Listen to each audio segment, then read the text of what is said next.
أهلا بيكم في المحاضرة المجانية إزاي تتغلب على أزمتك المالية وتكسب بالدولار. أنا مين؟ أنا أمال نصحي، بزنس كوتش وموتيفيشن سبيكر. عندي خبرة 10 سنوات في الاستشارات للستارت اب بزنس. عندي 6 كورسات على منصة يوديمي بفضل الله، من الترشيحات الأولى للمنصة. جاية النهاردة علشان النهاردة كلنا بلا استثناء، سواء حد متيسر ماديا، حد متعسر ماديا، بيعاني من الأزمة الاقتصادية اللي كلنا بنمر بيها. فكان لازم نتكلم ونشوف ازاي ممكن نخرج من الأزمة دي بانتصارات عظيمة، مش بس ان احنا نتخلص منها ولكن نروح ليفل اعلى. لان دايما كل أزمة وراها هدية. ربنا بيبقى باعت لك هدية في وسط الأزمة، باعت لك طوق النجاة اللي يخرجك لحتة أفضل وأوسع. ولكن خلينا نبدأ النهاردة نشوف هو أصلا ليه الأزمات المادية بتحصل. لو انت من الناس اللي كل فترة كده بتحصل لك أزمة مالية أزمة مالية، فلازم تعرف ان في مشكلة، لازم تدور لها على حل، وإلا انت هتفضل تكمل باقي حياتك في صراع. انك خارج من أزمة داخل على أزمة، مش عارف تستمتع بحياتك، مش عارف تاخد نفسك، مش عارف تهدى، مش عارف تشوف الحياة بمنظور آخر. اول سبب بيخلينا ان احنا يبقى عندنا ازمات مادية، ان هي في معتقدات سلبية مترسبة عن المال في العقل الباطن. دايما كنا بنسمع خلافات بين الاهل، بين بابا وماما، بيتخانقوا على الفلوس، ودي حاجة موثقة. يعني 90% من الخلافات الزوجية في الطبقة المتوسطة سببها الفلوس. فترسخ عندك ان الحصول على المال صعب جدا، فما بقيتش تفكر والحتة دي ما بتحاولش فيها، علشان خلاص هي حاجة صعبة، فانت هتحاول في حاجة آه، مش هتقدر عليها. اترسخت المعلومات اكتر إن المال صعب الحصول عليه لما جيت تذاكر بقى، فعلشان تدخل وتتفوق لازم كنت تعمل مجهود خرافي علشان تقدر تحصل على الدرجات في الدراسة. فده مقابل ان انت تحصل على المال. فجيه برضو ان انت اصلا بتذاكر ليه؟ انت بتذاكر علشان في الاخر تشتغل وتاخد وظيفة وتاخد مرتب. ففهمت بقى ان الحصول على المال طريق صعب جدا. جه بعد كده اتأكدت الفكرة لما فعلا اشتغلت من 8 ل5، وفعلا مجهود جبار انت بتعمله في الشغل، ولكن مقابل فتات. روبرت كيوزاكي، وده يعني قلب نظريات البيزنس في العالم، وقلب رؤيتنا للفلوس.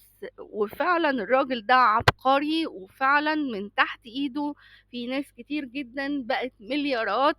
يعني عدت المليون، مش مليونيرات، لا مليارديرات. بيقول مقولة حلوة قوي، بيقول: الذهب في كل مكان ولكن قليلون الذين يبحثون عنه. إذا كنت أنت بتعاني إن أنت معكش فلوس، فتأكد إن المشكلة مش في إن الفلوس مش موجودة، المشكلة إن أنت مدورتش في الحتة الصح. في الكتاب الرائع اللي أنصح كل الناس إن هي تقراه، أنا شخصيا قريته مرة واتنين وتلاتة، أسرار عقل المليونير، بيقولك السبب الرئيسي ان انت عندك ازمات مالية في حياتك، ان انت ببساطة ما عندكش مخططات مالية. انت بتتعامل مع الفلوس بطريقة اللهوية، سايبينها على الله ونعم بالله وكل حاجة، بس الله سبحانه وتعالى إله تخطيط، خلق الكون كله بنظام دقيق وكل حاجة بترتيب. الله مش فوضوي. فاحنا علشان يعني احنا خليقة الله، لازم يبقى بناخد القدوة من الله، ويبقى عندنا تخطيط لحياتنا في كل المجالات، مش بس المادية. ولكن علشان تحس بقى بالاستقرار المالي لازم تعمل 4 حاجات. علشان تحس بالاستقرار المالي وفعلا ما يحصلكش أزمات مالية متتالية، ولا عمرك يتسرق في ان انت معكش فلوس، ولا تبقى الموضوع ضاغط على أعصابك ونفسيتك. لازم الأربع طرق دول تكون شغال عليهم، بس أولهم هي اللي هترتب عليها الباقي. النهارده في العصر الحالي اللي بيعتمد على الوظيفة أو دخل واحد لشغله ده إنسان مسكين جدا. ده بعد يعني ما كانش شهور قليلة هيعاني من كارثة، لأن فعلا الحاجات بتتضرب في التلاتة وفي أربعة. ولو انت معتمد على نفس الدخل فعلا هتبقى أزمة كبيرة جدا. الناس دلوقتي ابتدت تسحب كل مدخراتها، واللي بيبيع ذهبه واللي علشان يكفي الاحتياجات والاقساط و النهارده بقى مش رفاهية ان انت تفتح مشروع خاص، بقى الزام على كل واحد انه يفكر في طريقة تانية يبقى متعدد الدخل او يزود دخله. طيب، فيبقى رقم واحد تدور على طريقة لزيادة الدخل، سواء الطريقة دي انك تشتغل من البيت او تفتح برايفت بيزنس او تشارك على حاجة او اي حاجة. بس انا افضل مع يعني انك انت تشتغل لوحدك وتعتمد على نفسك. وانا في المحاضرة دي هقولك ايه افضل طريقة تكسب بيها وانت قاعد في بيتك، من غير ما تدفع مواصلات، من غير ما يبقى عندك مدير مضايقك، من غير كل ده، وهتجيب 10 أضعاف اللي انت بتاخده من الوظيفة. تاني حاجة، بعد ما يبقى فيه زيادة الدخل يبقى عندك نظام للادخار المالي. يعني لازم تاخد جزء من الدخل بتاعك أو الفلوس اللي داخلالك تدخرها، وتدخرها في أنظمة بقى بتجيب لك فوائد وبتجيب لك أرباح، فتبقى الفلوس دي بتشتغل وبتجيب لك فلوس أكتر. مش مجرد إن أنت تدخرها في البيت فأول ما تحصل أي أزمة تروح ساحب منها. لا، أنت بتدخرها عشان اللونج تيرم، الفلوس دي ناس تانية تشغلها لك سواء البنك أو وتجيب لك فوائد فالفلوس تزيد. تالت خطوة الاستثمار. وهنا عندنا الاستثمار مجالات كتير جدا. ناس كتيرة فاهمة ان الاستثمار ناس كتير فاهمة ان الاستثمار هو اني اشتري عقارات او او ذهب او اضارب في الفوركس. الاستثمار عالم كبير جدا. الاستثمار ممكن تشتري سندات، اسهم، وبارقام صغيرة جدا مع الوقت. يعني لو انت شاري سهم من 20 سنة ب 200 جنيه، النهاردة السهم ده بقى ب 5000 جنيه. فالموضوع الارباح بتتضرب في ارقام كبيرة جدا. ولكن مهم ان انت تبقى فاهم في الموضوع ده وتدرسه، وتبتدي سنة سنة تشتري كل شوية أسهم في شركات اوريدي هي بتنجح وتحقق أرباح. طبعا الاستثمار في العقارات ده التوب، ودي أحسن حاجة، بس دي للناس اللي هي عندها فلوس وعندها مبالغ كويسة. رابع حاجة هي التبسيط. انك تدور كده انت بتستنزف مصاريفك في ايه. انك انت بتشتري موبايل ب25,000 وانت معاك الموبايل القديم ما مش محتاجه، فانت زنقت نفسك على الفاضي.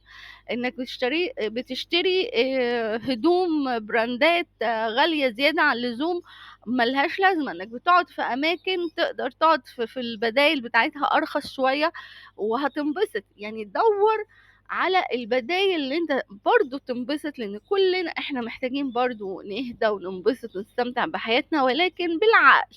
ما يبقاش عندنا ازمات مالية وانت بتخنق على نفسك وبتزنق نفسك في حاجات تقدر تستعيد عنها بطريقة تانية. يعني انا بشوف ناس ماسكة موبايلين 3 وملهمش اي لازمة، والاوبشن اللي فيهم مش هيستعملوه وعمالين يتداينوا ومضغوطين. طب ليه؟ طب ليه يعني؟ جيب الموبايل كاش بعد ما تقف على رجليك ويبقى عندك دخل ثابت، ويبقى انت ما عندكش مشكلة في الفلوس. طب هتقولي يا امال ازاي ده يحصل في وقت الغلا وانت شايفة الدنيا هنعمل ازاي مشاريع من غير واحنا في الغلا ده. الحقيقة الغلا ده في كل العصور، يعني لو سمعنا كده الأفلام الأبيض وأسود، فاكرين المشهد بتاع عبد الفتاح الأسري اللي بيقولك كيلو القوطة ب4 جنيه ب4 ساغ كمان، ومش عارف ايه بقى ب18 قرش. وفي في شهير وبهير وسمير، الفيلم الشهير اللي هو بيقولك يا سادات ليه معلش كيلو اللحمة ب80 قرش. فقصة الغلا دي قصة مستمرة، يعني اوعى تفتكر ان الغلا ده جديد على الناس، لا الغلا ده موجود وهيبقى جايز احنا علشان السرعة بتاعت الغلا دلوقتي بقت اسرع من الاول، فموضوع عمل ازمة وعمل خضة. الغلا كمان بيحصل وقت الأزمات والحروب، الغلا كمان بيحصل على المستوى الشخصي لما تكون داخل على سفر، هتنقل عزال، هتجوز ابنك، وهكذا. في 4 أنواع من البشر لما بيواجهوا المشكلة بيتعاملوا معاها بشكل مختلف، وخصوصا في موضوع الأزمة المالية. اول نوع بيبقى نوع عاجز، هو بيتصدم ويقعد كده مش واخد باله ايه اللي بيحصل، بيبقى دور الضحية. كل اللي بيعمله ان هو بيقعد على النت والفيسبوك ويشتكي ويهرج وهكذا، وده اقصى ما عنده. و... و... ويعني كل الكلام سلبي ومحبط، وهو بيتأذي قبل ما بيأذي الناس. النوع التاني بيبتدي بقى يفكر شوية، طب ما ابتدي احوش، لا الدنيا مش ألطف حاجة، فبيبتدي ياخد خطوات ان هو يحوش، بس مش هيقدر لاني اصلا الفلوس اللي موجودة دلوقتي مش بتكفي. فلو حوش الشهر ده، الشهر اللي جاي بيبتدي يسحب من اللي حوشه. النوع التالت بيبقى اكثر ذكاء شوية وبيقولك لا انا لازم اتصرف، اخد قرض، اشارك، اعمل اي حاجة بحيث ان انا افتح مشروع تجاري اقدر فعلا ازود دخلي.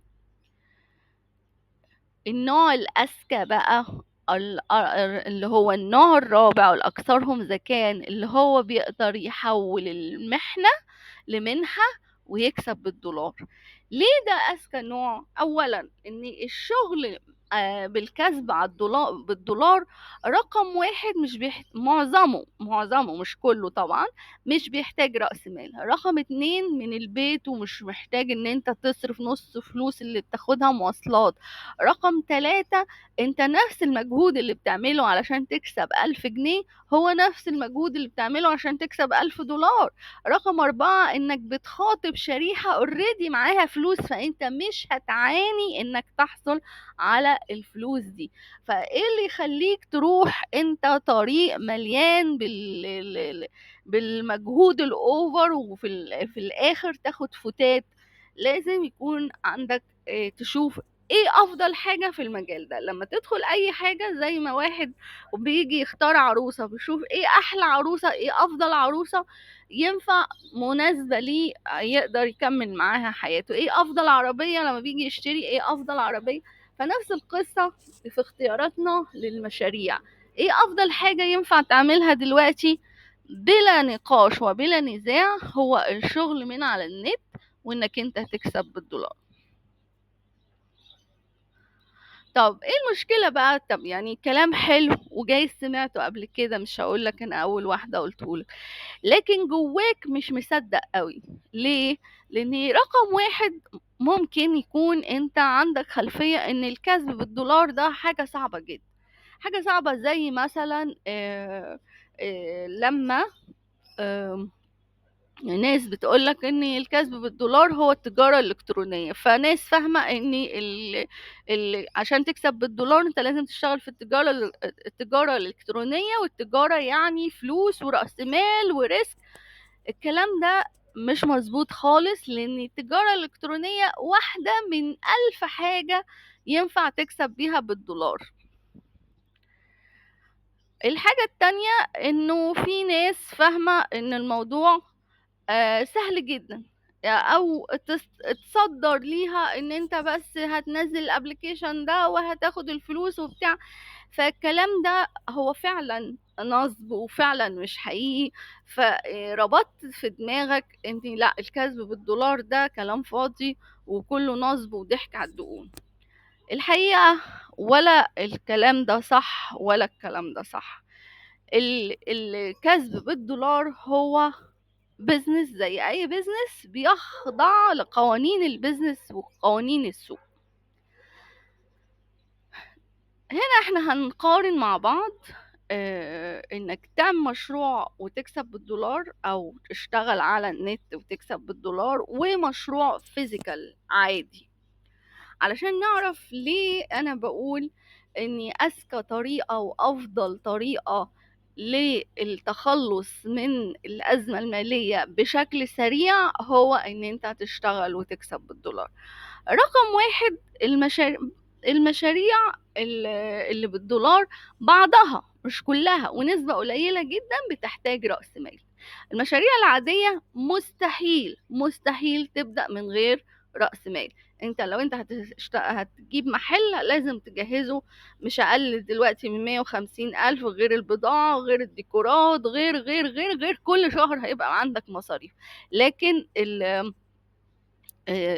لو انت حتى هتفتح ستور على النت مش هيكلفك كتير، غير ان انت يبقى بتشتري البضاعة من علي بابا وتبيعها في السوق الامريكي. هيبقى فيه فلوس بس مش كبيرة زي الفيزيكال. ولكن احنا مش بنتكلم في التجارة الإلكترونية، لأن ده حاجة من ألف حاجة، واللي محوش رأس مال مش هيفكر فيها. تاني حاجة هو ان ال تاني حاجة انه لا يحتاج الى مصاريف شهرية. انت لما بتشتغل على النت مش عندك بقى ايجار، مش عندك مرتبات، مش عندك موظفين، مش عندك مكان زي المشروع العادي. فانت كل الفرق ده اي مكسب بيدخل في جيبك.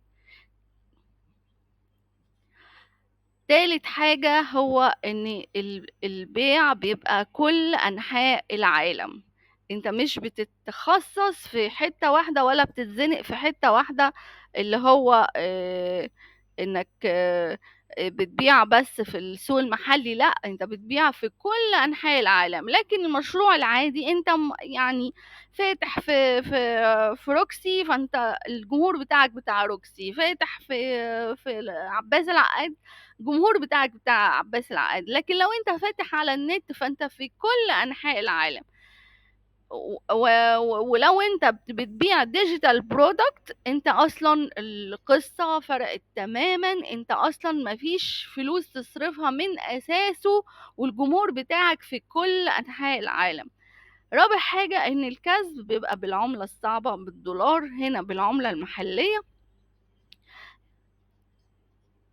اخر حاجة المجهود بيبقى اقل بكتير والوقت اقل بكتير، لكن هنا مجهود جبار واستنزاف الوقت. يعني انت ما تفتح محل لازم تكون من الساعة 10 للساعة 10 بالليل عشان تبقى موجود، علشان تستقبل العملاء، علشان وعشان اوكي. لكن هنا انت ممكن ساعتين ثلاثة تحط المنتجات بتاعتك على السيستم، فاوريدي تشتغل اوتوماتيك. انت بقى نايم، مسافر، بتلعب في البولينج، بتاخد سبا، whatever انت بتعمل ايه، انت خلاص الموضوع بقى سيستماتيك، بتدخل فلوس حتى وانت نايم.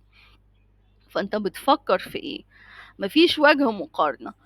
ريسك كبير جدا ان انت تفتح مشروع دلوقتي في الوقت الحالي، لكن زيرو ريسك لو انت اشتغلت وكسبت بالنت. انا هنا مش بتكلم على التجارة الالكترونية، انا بتكلم على المشروعات التانية اللي هنعرفها في الكورس بتاع افضل 11 طريقة للكسب بالدولار، اللي هو من ضمنها الديجيتال برودكت. ديجيتال برودكت يعني منتجات رقمية، يعني ممكن تبيع ديزاين، ممكن تبيع صور.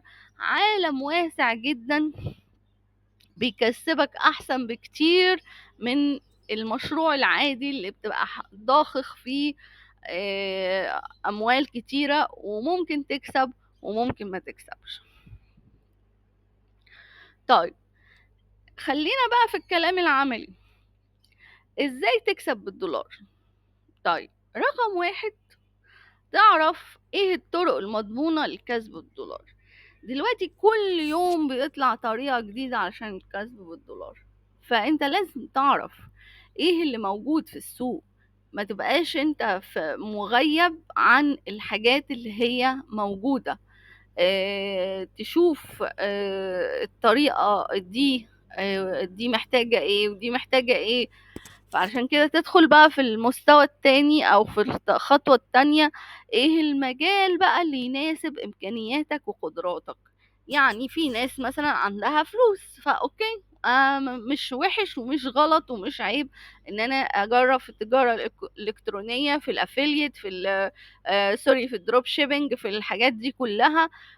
فطبعا التجارة الالكترونية مكاسبها خطيرة، ولكن لازم رأس مال. طب انا معيش رأس مال، ما فيش بديل؟ لا، في طرق كتيرة جدا جدا ينفع تكسب بيها بالدولار، لا تخطر على بالك.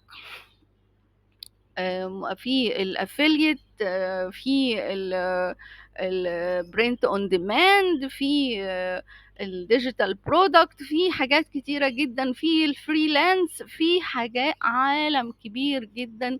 كل حاجة ينفع تكسب بيها بالدولار، مجرد ان انت بتقدم وقت.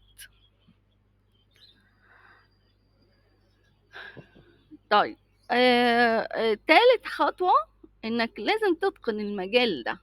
يعني انت مثلا قررت ان انت هتشتغل في الافيليت. افيليت يعني تسويق بالعمولة، يعني انت بتاخد لينك من متجر، وبتروح تعمل صفحة وتبتدي تبيع. او لو انت مثلا قررت لا انا مش حابب المجال الافيليت ده، انا حابب اشتغل في التسويق بالديجيتال برودكت، لازم تتعلم ازاي تصمم ال الصورة، ايه المقاييس للتصميم البوست بشكل احترافي.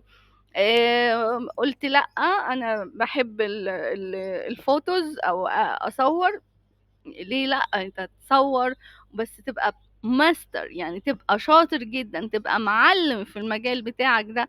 انت كل ما انت بتحسن في مهاراتك، كل ما نسبة النجاح هتبقى اكتر. بصوا من الاخر كده، لازم في تمن هيدفع. التمن ده يا اما وقت، يا اما مجهود وطاقة، يا اما آه، آه، علم ومهارة، يا اما فلوس. حاجة من الاربعة دول، يا وقت يا مجهود وطاقة يا علم ومهارة يا فلوس. مفيش حاجة هتاخدها غير لما تدفع تمنها. معكش فلوس، يبقى لازم هتدفع علم ومهارة، هتبيع خدمة، هتبيع حاجة مش محتاجة رأس مال ولا محتاجة فلوس علشان تقدمها. هتبيع عايز تكسب فلوس، هتقدم وقت وتركيز. يعني محمد صلاح النجم الكبير المشهور، ايه اللي قدمه؟ هو ما قدمش على فكرة فلوس، هو يعني خد الفلوس والمكانة اللي وصل لها، دفع فيها التمن، مجهود ومهارة ووقت. التمن اللي دفعه ما دفعش فلوس، لا، حط مجهود، حط مهارة، حط وقت، بقى كل يوم يتمرن، كل يوم يحسن مهاراته. هو ده اللي خلاه يبقى السوبر ستار محمد صلاح. فكر كويس قوي، انت ايه التمن اللي هتدفعه عشان تحصل على الفلوس؟ ايه التمن اللي هتدفعه عشان تحسن وضعك المالي؟ ايه التمن اللي انت هتدفعه عشان انت هتأثر على كل اللي حواليك؟ يعني انت لو انت رب أسرة، انت المجهود والتمن اللي هتدفعه ده، انت بتشتري راحة ولادك، انت بتشتري مستقبل ولادك، طبعا كله بإذن الله، طبعا مفيش كلام. انت بتشتري ان انت جودة حياتك، من غير ما انت تدفع الثمن، وقت او مهارة او طاقة او فلوس، مفيش حاجة هتيجي. مفيش حاجة مجانية، الحياة لا تعطي شيئا مجاني إلا القليل. النعم اللي ربنا مديها لنا بفيض ومجانية هي نعم علشان نقدر نعيش ونكمل في الحياة. الهوا اللي هو أغلى من أي فلوس ربنا مديهولك مجاني. الصحة والقدرة انك تمشي وتتحرك ربنا مديهولك مجاني. بس مديهولك مجاني ليه؟ الوقت مديهولك مجاني عشان تستثمره وتدفعه في حاجة تفيدك انت وتفيد الآخرين. كل النعم اللي ربنا مديها لك بيقولك استغلها واستثمرها علشان تتحول لنتيجة أفضل وجودة حياة أفضل ليك وللناس اللي حواليك. ربنا بيدي البذرة بتاعت الشجرة، بس انت ليك دور انك من غير ما انت بتزرع البذرة في الأرض عمر البذرة دي ما هتطرح. فانت لازم تخصص وقت كافي كل يوم علشان تطور مشروعك ووضعك للحصول على الدخل السلبي. اهم حاجة في البيزنس ان انت مش بس تعمل مشروع فالمشروع ده يستثمر بقى ان انت قاعد له بقى 24 ساعة. لا، احنا هنقدم وقت ومجهود في الاول لحد ما الدنيا تشتغل بشكل سيستماتيك، تشتغل بشكل اوتوماتيك. احنا في عصر فعلا الاجيال اللي قبلنا تتمنى كل التمني ان هي تبقى في العصر بتاعنا ده. احنا في العصر الذهبي لصناعة الثروة، وده مش كلامي، ده بالارقام ان كل يوم في امريكا في مليونير جديد بيعدي المليون. فقصة ان انت تعمل ملايين دي قصة واردة جدا، بس احنا محتاجين اهم حاجة التركيز. احنا كل مشكلتنا في الحياة مشتتات. بتصحى الصبح بتتشد هنا وهنا وهنا وهنا، فمفيش تركيز ان انت عندك جول وهدف ان انت تشتغل وتجيب فلوس وتحسن وضعك المالي. فلازم لازم لازم اللي عايز ينجح في البيزنس، سواء تكسب بالدولار او انت مقرر ان انت تشتغل في فيزيكال برودكت او لازم تكون عندك وقت كافي انت بتشتغل علشان يتحول المشروع بتاعك وتحطه على سيستم ويدخلك دخل سلبي. ده اهم حاجة. لكن لو انت المشروع بتاعك مش هيشتغل من غيرك، يبقى محتاج إعادة إدارة المشروع. يا إما تجيب حد يشتغل مكانك، يا إما تعيد التصور بتاع المشروع كله. أوكي، طب تعالوا نشوف مع بعض كده نماذج لناس يعني أقول لكم إيه. الناس دي يعني زينا، ظروفها زينا وممكن يكون أسوأ مننا، بس كل القصة ناس خدت القرار إنها مش هتكمل حياتها بالطريقة دي، مش هتكمل حياتها بالمعافرة دي، مش هتكمل حياتها إن طول الوقت هي مضغوطة علشان مصاريف الشهر أو خدت قرار. النهاردة أنا بدعوك إن أنت تاخد قرار. النهاردة لازم يكون turn point في حياتك. أنا عايزة أحكي لكم قصة حصلت معايا أنا شخصيا، ويعني سامحوني إن أنا النهاردة مش جاية أحمسكم ولا أحفزكم بس، ولكن أنا جاية النهاردة أديكوا warning، لأن التحذير دي حاجة نعمة من ربنا. أنا شخصيا حياتي حصل فيها turn point لما شخص ما قال لي كلمة ضايقتني واداني تحذير. احكي لكم قصة ببساطة. انا كنت طالبة في، يعني كنت في الثانوية العامة. كان لسه على ايامي ما انا كبيرة عجوزة لا انا مش عجوزة ولا حاجة. كنت في الثانوية العامة، كان على ايامنا يعني عادي الناس بتروح المدرسة، مش لسه دروس والكلام ده. اوكي، ف أنا عشان باعزف أورج كويس جدًا، وما كانش عندنا مدرس موسيقى، فتقريبًا أنا كنت يعني باقوم بدور مدرسة الموسيقى، باعمل بقى الحفلات وباعمل ال الم الم المع يعني كل الأنشطة اللي ليها علاقة بالموسيقى. فمعظم الوقت بيندهوني علشان في بروفا، فما كنتش مهتمة قوي بدروسي، ولكن أنا كنت دايما يا الأولى يا التانية على الفصل، والتانية أو التالتة على المدرسة. فالمدرس بقى خلصنا حفلات وكده، فرجعت بقى المدرسة، يعني رجعت أحضر دروسي في الفصل عادي. المستر بقى بيقول لي سألني سؤال فأنا ما عرفتش، فأمال فراح قال هذه الجملة: أمال نصحي بعد ما كانت الأولى على الفصل، أمال نصحي سقط. هو ما كانش فيه امتحان ولا حاجة، بس هو كان عايز يديني warning للي هيحصل لو أنا كملت بالشكل ده. طبعا انا مش عارفه كنت اضحك ولا اعيط، انه قالها بطريقه كوميديه الصراحه. بس فعلا انا حسيت ان الراجل ده جه يعني يقول لي فوقي، فوقي، انتي ماشيه فانهي سكه، انتي عايزه تكملي فانهي طريق. فروحت البيت فعلا كانت تيرن بوينت في حياتي، اكلت الكتب اكل، وطلعت التالتة على المدرسة في الثانوية العامة.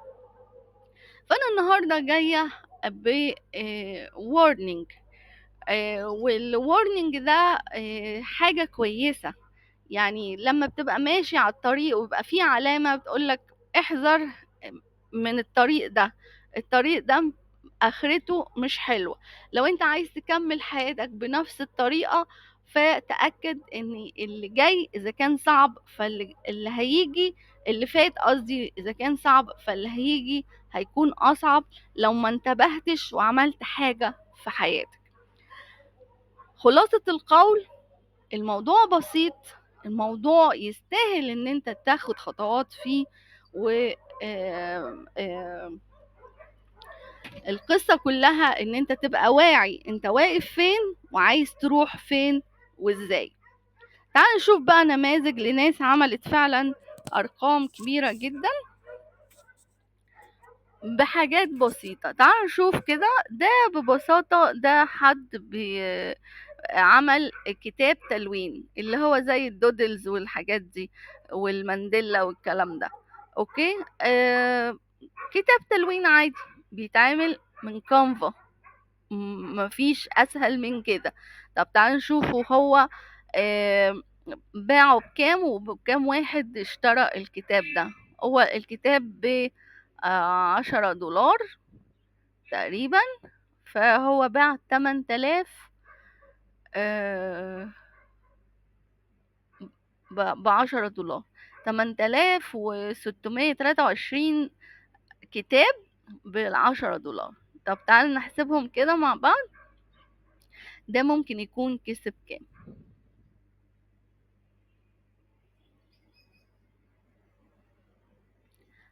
أو 8628 في 9 دولار يعني. أوكي، جاب لنا 77,652 دولار، يعني 338,000 2600. ايه الارقام دي، ايه الارقام دي؟ وعايزه اقول لكم ده من كتاب واحد. ولو افترضنا ان هو بعد يعني الامازون خدت النص وهو خد النص، برضو رقم حلو جدا. انت لو اشتغلت العمر كله هتاخد كام اصلا؟ لو ده من كتاب واحد، هو ممكن يعمل كتاب وكتابين وثلاثة. تعالوا نشوف نموذج تاني اللي هو شخص عمل على يوديمي كورس باللغة الإنجليزية. ده بقى أنا أصلا مش عارفة أقرأ الأرقام الصراحة، إني أول مرة في حياتي تصادفني أرقام بالمنظر ده. ده عنده 666 ستودنت، 666,925 طالب. تمام. تعال نشوف بقى كسب كام.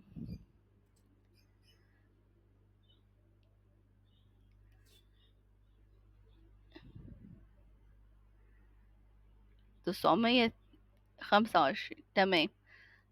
والكورس بيتباع ب2000 جنيه اهو.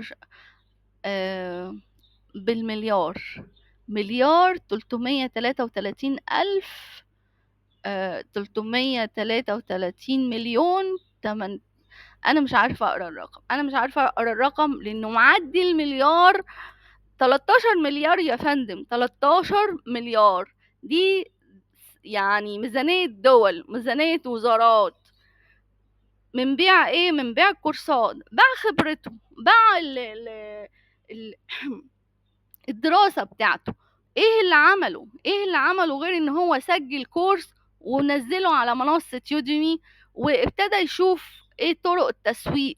يعني هي القصة مش بتحصل صدفة، ياما في ناس تعمل كورسات على يوديمي وما بتتباعش. انا عندي 6 كورسات على يوديمي. اول مرة عملت كورس ما تشافش، الى اني عرفت ايه الطريقة اللي تخليه من الترشيحات الاولى للمنصة، ووقتها عرفت ايه الطريقة اللي ممكن تكسبني $1000 في الشهر. فمهم جدا ان انت بس تركز ايه الطريقة اللي ينفع معاك. 13 مليار يا فندم، يعني انت عايز ايه تاني؟ مستني ايه تاني؟ دي مش بس تحل لك ازمتك المالية، تحل ازمة ولادك لسنين كتيرة قدام. اوكي. فمهم ان انت move on. move on. لو انت فعلا مهتم تبتدي تاخد خطوات عملية، تبتدي تغير تغيير جذري وحقيقي، وانك تكسب بالدولار، بدعوك للاشتراك في كورس افضل 11 طريقة مضمونة للكسب بالدولار. اكتر الطرق اللي فعلا الناس قدرت تحقق منها دولار، يعني الوفات من الدولارات حقيقية، بطرق بسيطة غير مكلفة، والكسب بيبقى بالدولار. الكورس ده بقى هياخدك من فين ويعمل ايه؟ الكورس ده هيعمل ايه؟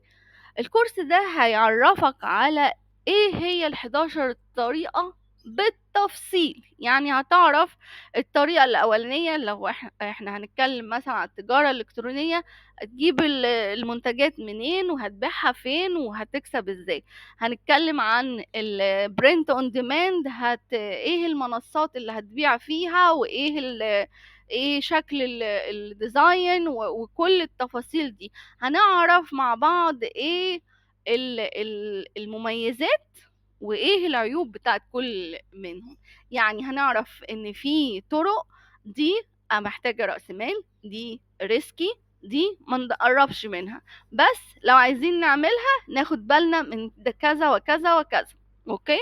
لان طبعا الحاجات اللي بتدفع فيها فلوس بتكون اكتر حاجات بتجيب فلوس. يعني انت ممكن لو اشتغلت في التجارة الإلكترونية انت ممكن تكسب في الشهر بالملايين. ده حرفيا، ده في ناس تعمل كده بس اوريدي دفعت قصادها قد كده. يعني موضوع نسبة وتناسب وليه قواعد، مش كله هرتلة يعني. اوكي. طيب لو انت هتشتغل في الفريلانس، لا دي عيوبها كذا ومميزاتها كذا.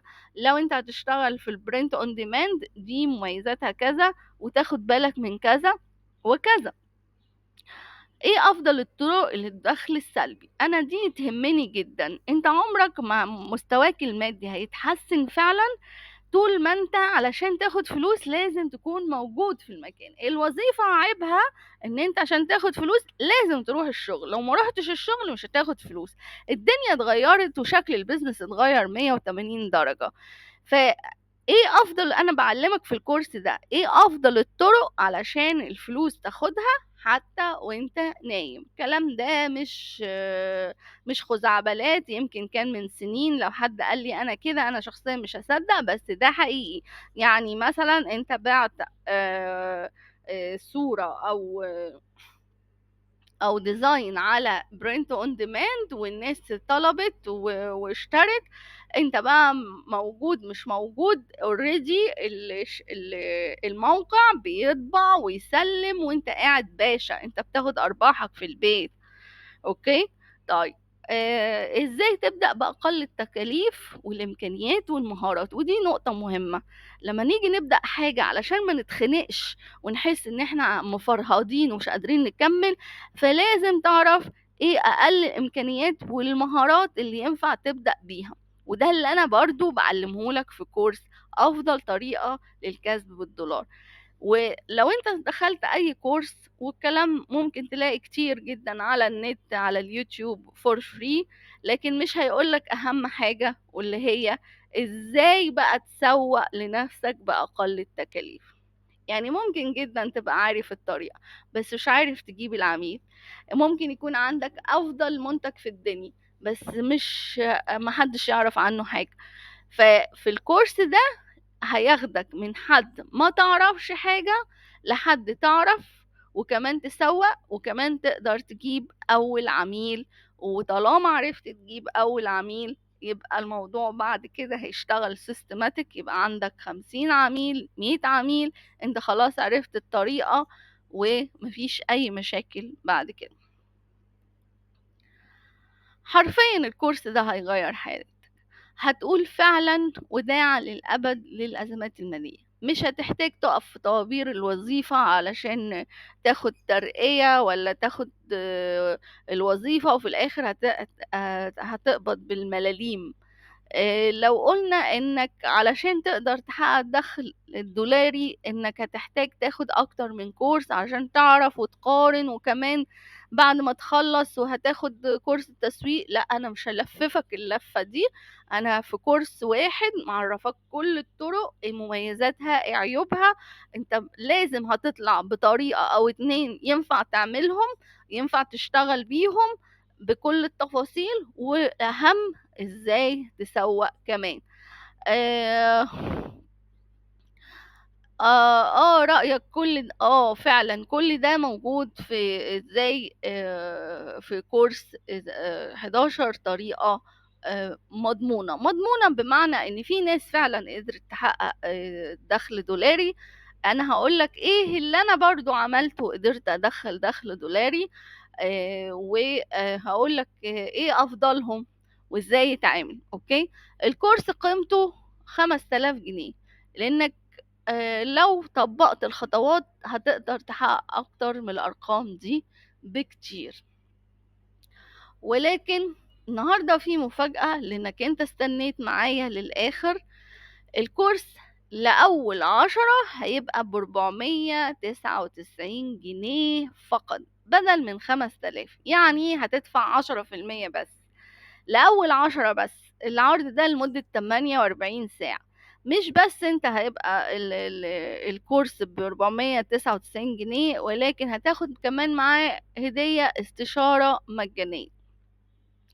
أشوفكوا في الكورس، والحياة مليانة فرص. زي ما احنا لومنا اهالينا ان هم ما اشتروش ارض في الحتة الفلانية علشان كان زمانها سعرها ضرب، اولادك النهاردة هيلوموك لو انت ما خدتش الخطوة دي وابتديت تشتغل وتقبض بالدولار، لان الشغل اللي انت هتعمله هيبقى زي الفلوس اللي بتحطها في البنك بتجيب لك فلوس كل شهر.